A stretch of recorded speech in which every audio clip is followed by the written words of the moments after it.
1206. The Mongol steppe, a land of endless horizons and blood-soaked grass. In the dust and wind, a man named Temujin crowns himself Genghis Khan, universal ruler.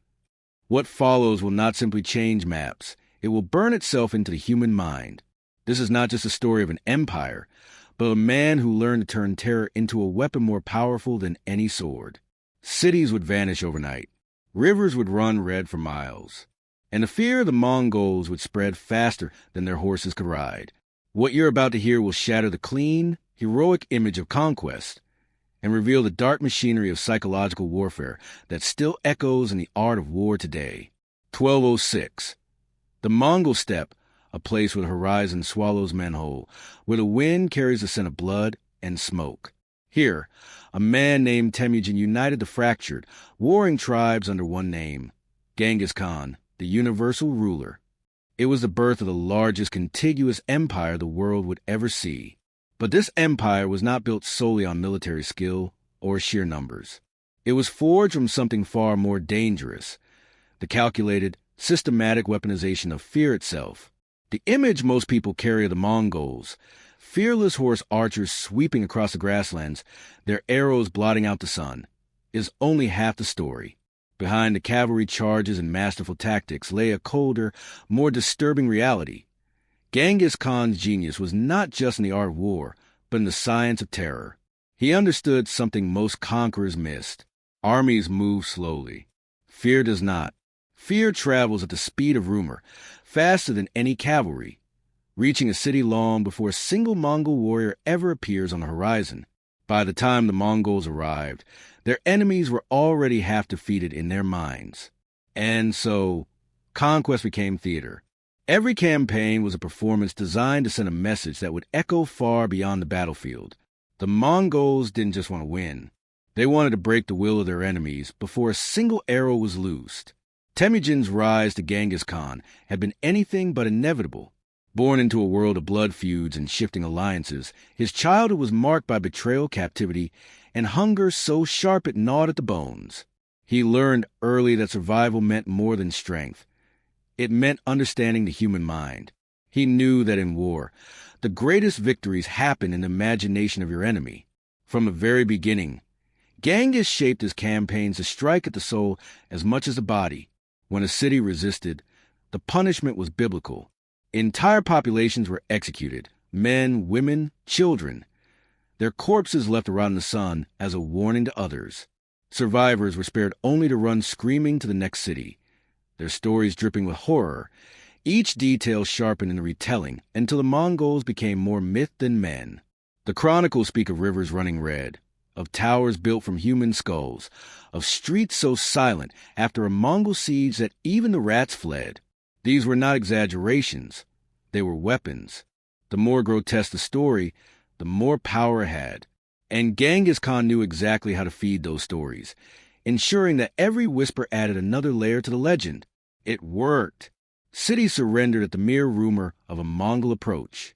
Gates would be thrown open without a fight, not because the defenders couldn't fight, but because they had already lost the war in their minds. The Mongol psychological warfare was as precise as their military maneuvers. Messengers were sent ahead, offering terms of surrender that promised life and safety in exchange for submission. Refusal meant annihilation. And when annihilation came, it was total, designed not just to destroy a city, but to erase it from history. Yet, this terror was not random cruelty. It was policy. It was codified into the Mongol way of war, a deliberate strategy to minimize resistance and maximize control. The empire that emerged from the steppe was built as much on fear's invisible scaffolding as on the iron hooves of its armies. By the time Genghis turned his eyes westward, he was no longer merely a conqueror. He was a phantom, a name spoken in the same breath as death itself. His enemies didn't prepare for battle. They prepared for slaughter. In some places, populations committed mass suicide rather than face the Mongol onslaught. But terror alone could not hold an empire that spanned from the Pacific to Eastern Europe. Genghis balanced fear with ruthless efficiency, rewarding loyalty and punishing betrayal without hesitation. Cities that surrendered willingly often found themselves integrated into the Mongol system, their craftsmen, scholars, and merchants spared, even valued. This balance, mercy for the submissive, annihilation for the defiant, was the foundation of his rule. It created a clear choice for any ruler who heard the Mongol hoofbeats approaching: submit and live, or resist and vanish. Most chose the former. Still, every act of submission fed the myth. Every spared city became a living testament to Mongol mercy, and every destroyed city became a monument to their wrath. Genghis Khan had turned the entire world into his audience. Each campaign another act in a drama of conquest whose true battlefield was a human mind. As the empire expanded, this strategy became more refined, more deliberate. Ambassadors were sent into enemy territory not just to negotiate, but to perform, to plant seeds of fear that would bloom into surrender long before the first Mongol arrow flew. Enemy scouts, if captured, were often released alive, sent home carrying tales of Mongol might that grew more monstrous with each telling. By the time the Mongols reached the city's gates, the defenders were already imagining the horrors that awaited them. In that moment of dread, surrender became the only rational choice. And so the greatest battles were often those never fought at all. This was the real genius of Genghis Khan. His empire was not merely built on blood and steel, but on a kind of psychological alchemy, the transformation of terror into power, rumor into submission, and fear into a weapon sharper than any blade. And yet, this was only the beginning. The campaigns that followed would push the boundaries of cruelty and strategy so far that they would leave scars not just on the land, but on the collective memory of entire civilizations. The world would come to know the Mongols not as conquerors, but as a force of nature, inevitable, unstoppable, and merciless. What began on the Mongolian steppe in 1206 would, within a single lifetime, consume half the known world. And it would do so under a single, unrelenting banner, the shadow of Genghis Khan's terror. The year was 1207, and the steppe winds carried with them more than dust. They carried the first whispers of storm that would sweep across Asia. Genghis Khan had secured his rule over the Mongol tribes, binding them into a single relentless force.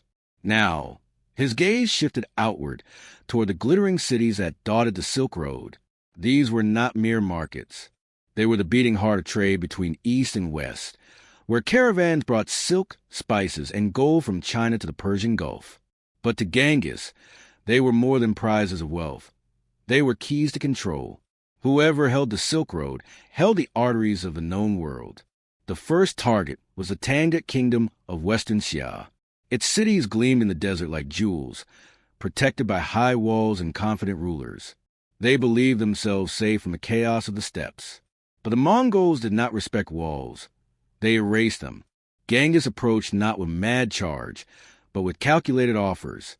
The Tangut ruler was given a choice: surrender and become an ally of the Khan, or face annihilation.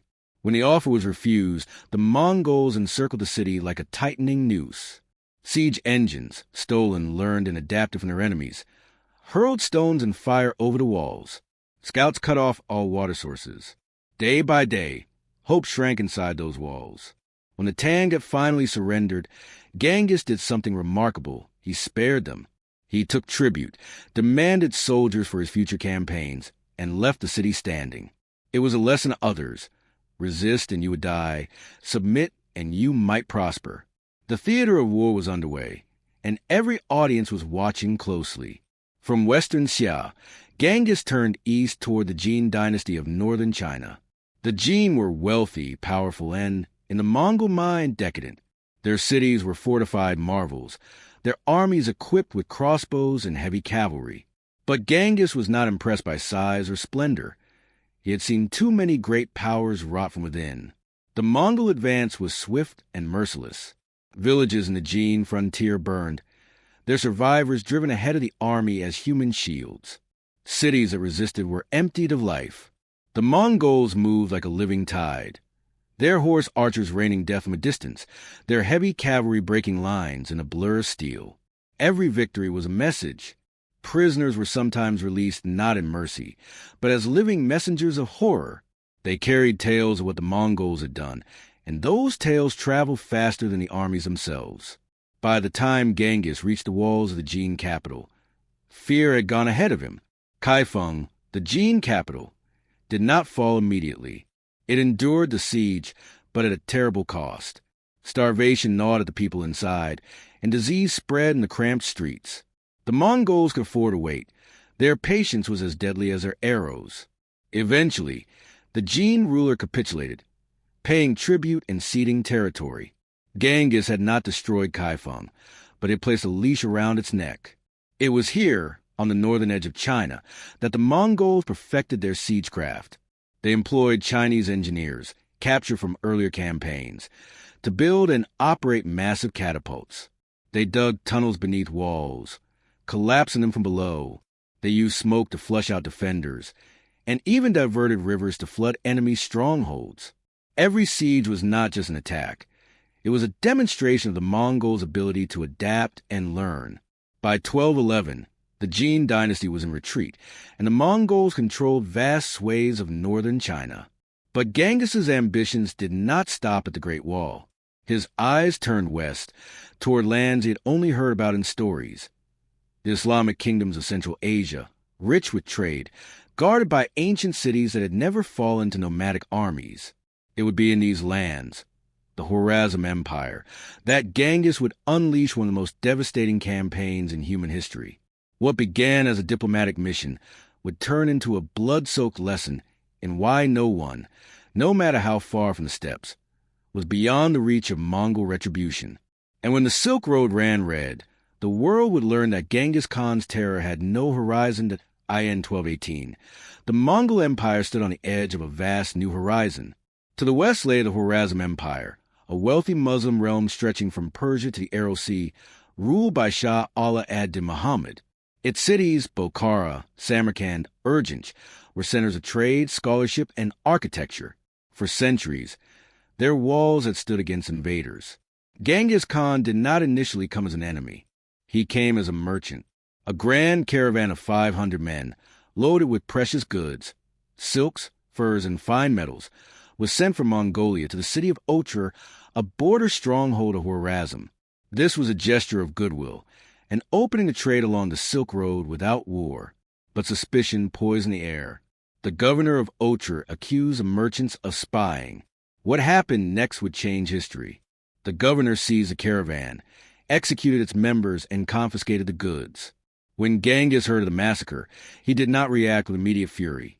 Instead, he sent 3 ambassadors directly to the Shah to demand justice. One was a Muslim, to show respect for Islamic customs. The others were Mongols. The Shah made a decision that would seal his fate. He executed the Muslim envoy and shaved the beards of the Mongols, a profound insult, before sending them back. In Mongol culture, this was not just disrespect. It was a declaration of war. Genghis Khan's response was swift, absolute, and calculated to destroy the very memory of his enemies. In 1219, the Mongol armies rode west. This was not a single force, but a coordinated web of armies moving across thousands of miles, cutting supply lines, isolating cities, and sowing terror ahead of their advance. They moved with precision, as if every step had been planned from the moment the Shah killed the envoys. Bokhara was the first great jewel to fall. The city was magnificent, its minarets scraping the sky, its markets overflowed with goods from across the known world. When the Mongols breached the walls, they gathered the population in the main mosque. Genghis himself is said to have addressed them. "I am the punishment of God. If you had not committed great sins, God would not have sent a punishment like me upon you." The city was stripped of its wealth, its artisans and scholars sent east, and the rest of the population slaughtered or enslaved. From Bokhara, the Mongols swept to Samarkand, a city so beautiful that poets called it the Pearl of the East. Its defenders, numbering more than 100,000, were no match for Mongol discipline. Siege engines hurled boulders and fire into the city. After a brief but bloody resistance, Samarkand too fell. Tens of thousands were executed, and survivors were scattered like dust on the wind. But the worst was yet to come. Urgench, the Shah's capital, was a city of immense wealth, built along the Amu Darya River. Its streets were narrow, its buildings tightly packed, making it a nightmare for mounted warriors. The Mongols adapted, dismounting, fighting on foot, setting fire to entire districts. The battle lasted longer here, but the end was the same: total destruction. Chroniclers speak of corpses piled like hills, the river choked with bodies until its waters ran red. By the time the campaign was over, the Khwarezm Empire had been obliterated. The Shah himself fled west into the Caspian Sea's desolate islands, where he died in misery. A king without a kingdom. The fall of Khwarezm was more than a military victory. It was a masterpiece of psychological warfare. Cities hundreds of miles away surrendered at the mere rumor of Mongol approach. The survivors of Otra's massacre, if any remained, would have understood too late that the killing of Genghis Khan's envoys had been the single gravest mistake in their history. This campaign did not just change borders. It sent a message that traveled faster than armies. Insult the Mongols, and there would be no place left on earth where you could hide the annihilation of the Khwarezm Empire in 1221 was not the end of Mongol ambitions. It was the opening of a floodgate. The Western world now stood exposed, and Genghis Khan intended to ride through it like a storm. After Urgench fell, the Mongols split their forces. While Genghis returned east to consolidate power, he sent a trusted contingent under his brilliant generals, Subutai and Jebe, on what would become one of the most extraordinary long-range raids in history. Their mission was not mere conquest. It was reconnaissance through terror, a test of the Western world's strength. The two generals led a force of perhaps 20,000, a fraction of the Mongol army, but they moved with such speed and precision that they seemed to be everywhere at once. Their route carried them through Persia, the Caucasus, and deep into the lands of the Rus. Cities fell like wheat before the scythe. In Persia, the remnants of Khwarezm's defenders made their final stand in isolated mountain fortresses. The Mongols dismantled them methodically, cutting off supplies until starvation forced surrender. The survivors were either incorporated into Mongol ranks or slaughtered. Crossing into the Caucasus, the Mongols encountered the combined forces of several Christian kingdoms, Georgia, Armenia, and various Circassian tribes. The coalition hoped their mountainous terrain would halt the horsemen. It did not. The Mongols adapted to the narrow passes, feigned retreats to lure enemies into ambushes, and dismantled the coalition piece by piece. Then came the steppe lands of the Kipchaks and Cumans, nomadic peoples much like the Mongols themselves. But now they face a force even more mobile, more disciplined. Defeated in the field, the Cumans fled west, seeking aid from the princes of Kievan Rus. This desperate flight set the stage for one of the most infamous battles in Mongol history, the Battle of the Kalkar River in 1223. The princes of Rus, proud, fractious, and unused to working together, assembled a force of perhaps 40,000, believing sheer numbers could overwhelm the invaders. They underestimated Mongol cunning. Subutai and Jebe feigned retreat for 9 days, drawing the Rus deep into hostile terrain. Exhausted, overconfident, and strung out along the march, the Rus were suddenly ambushed. Mongol horse archers encircled them, raining arrows until panic broke their lines. The slaughter was absolute. In a grim display meant to crush morale, the captured Rus princes were executed in a manner both slow and symbolic, laid beneath wooden planks and crushed to death by the weight of a victory feast celebrated above them. The Mongols did not stay to occupy these lands. Their orders were reconnaissance, not conquest. Having sown fear from the Caspian to the Black Sea, they withdrew east, leaving behind only ruins and nightmares. For decades afterward, the Rus would speak of these riders as if they were not men at all, but omens of the world's end. By the time Genghis Khan died in 1227, his empire stretched from the Pacific to the Caspian, from the frozen Siberian forest to the burning sands of the Persian Gulf. Yet in the minds of those who had faced them, the Mongols were more than conquerors. They were a force of nature, and the storm was far from over. His successors would carry it farther still, into the heart of Europe, until kings and emperors trembled at the very rumor of their approach. When Genghis Khan died in 1227, many in the West dared to hope that the Mongol tide would recede. They were wrong. The great Khan's death was not an end. It was a changing of hands. His son Ogedei inherited an empire that was already the largest the world had ever seen, and he intended to make it larger still. By 1235, Mongol attention had turned decisively westward. This was not a raid like Subutai and Jebe's earlier expedition. This was a full-scale invasion, meticulously planned and backed by the might of the unified Mongol nation. The target, Europe itself. Ogdi entrusted the campaign to Subutai, now an aging but still brilliant commander, with Bata Khan, Genghis's grandson, as the nominal leader. Their army, estimated between 120,000 and 150,000 warriors, was a living engine of destruction, fast, disciplined, and ruthless beyond measure. The first to feel the hammer blow were the Volga Bulgars and the fractured principalities of Kiev and Rus. In 1237, the Mongols struck like a winter storm. Ryazan, Vladimir, Suzdal, and countless smaller towns were burned to the ground. Survivors spoke of the sky blackened with smoke and rivers running red with blood. Moscow, still a small settlement at the time, was obliterated. Kiev, once the proud mother of Rus cities, was besieged in 1240. The defenders fought fiercely, but Mongol siege engines, learned from Chinese and Persian engineers, smashed the walls. When the gates fell, the city was systematically looted and its population slaughtered. Chroniclers wrote that corpses clogged the Dnieper River. From there, the Mongols swept into Eastern Europe like an iron tide. In 1241, they split their forces for a coordinated strike on Poland and Hungary.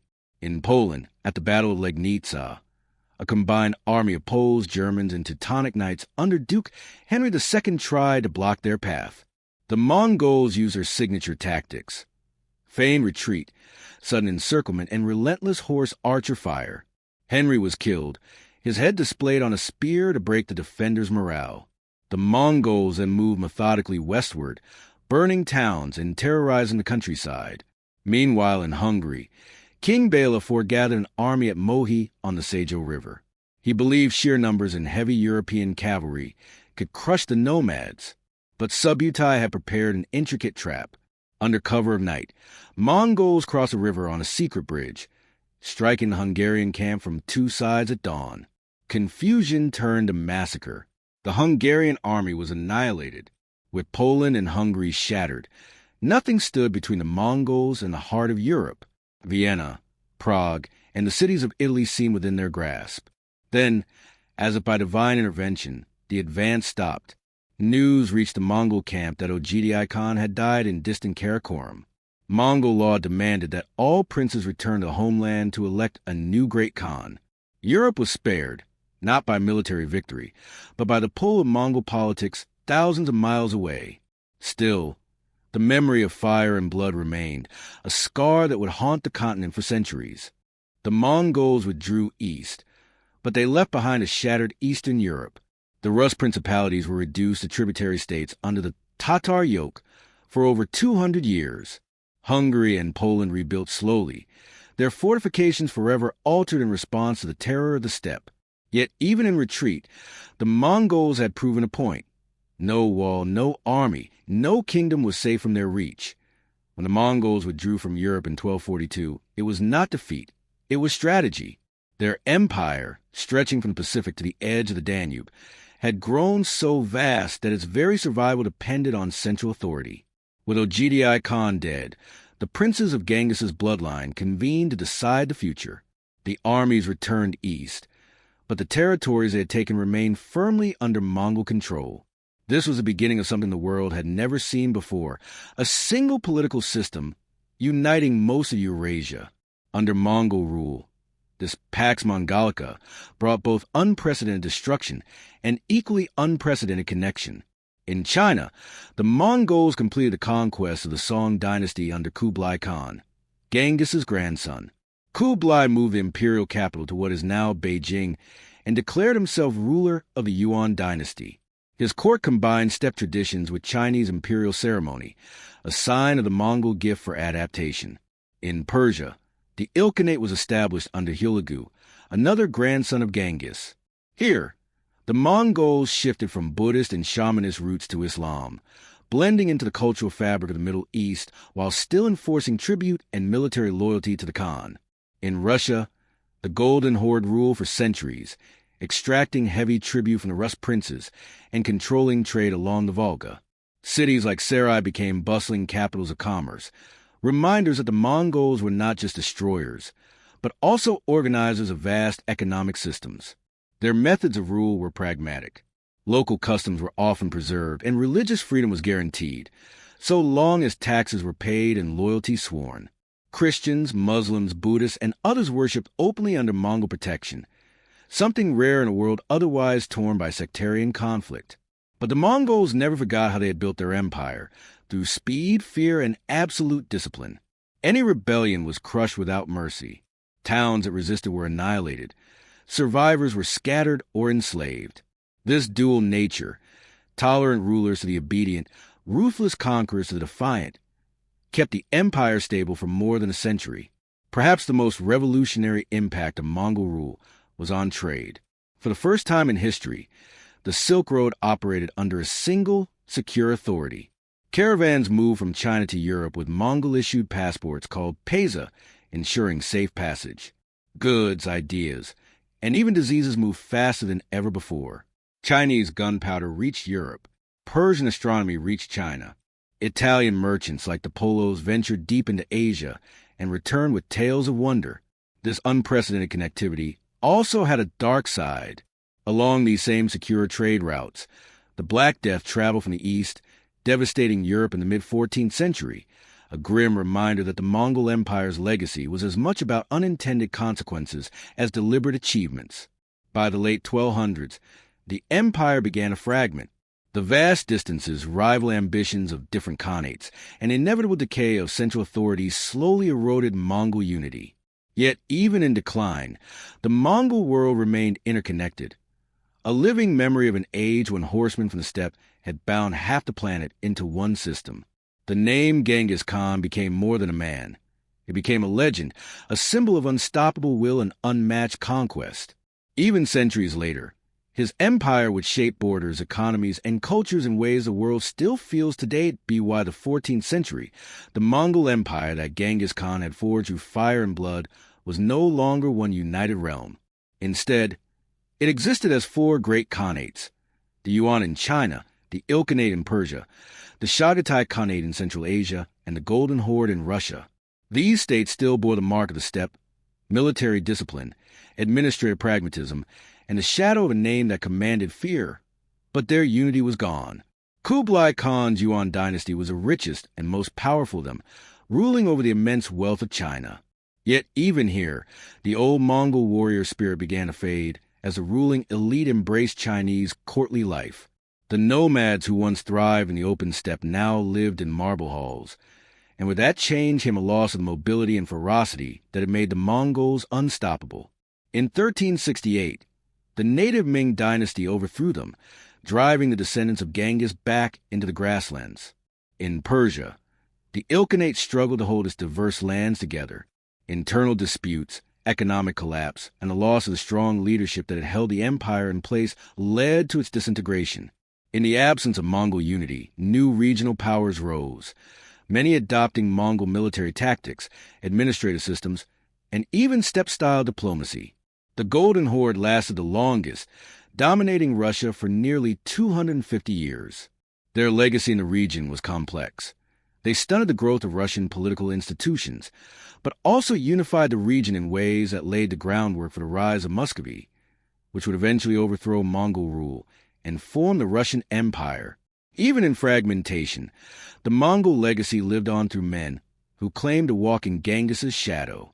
Among them, none was more infamous than Timur, known in the West as Tamerlane.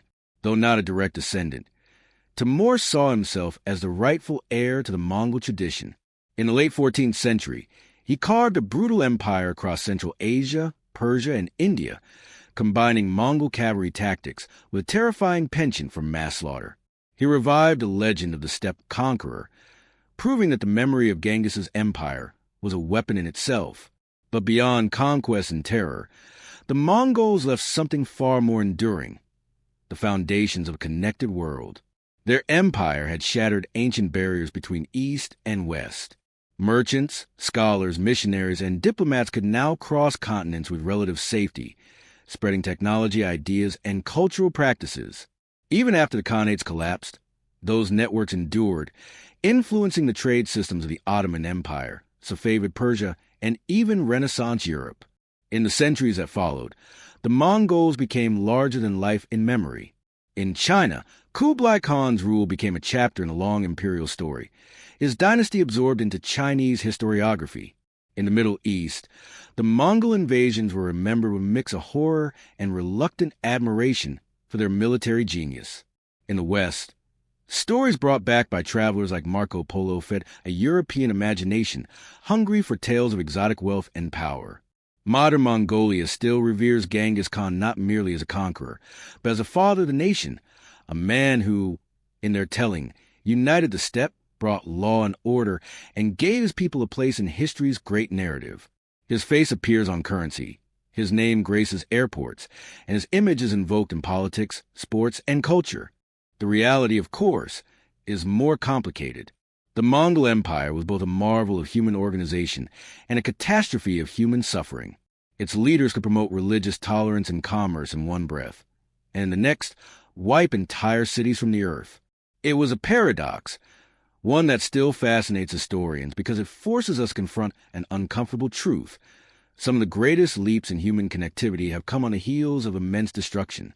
By the time the last Khanates faded from the map, the age of the horse lord had ended. But the echoes of hooves on the steppe still resound in our history, in the borders they shaped, the routes they opened, and the stories they left behind. For a century, the Mongols were the masters of the known world, and even now, their shadow stretches across continents.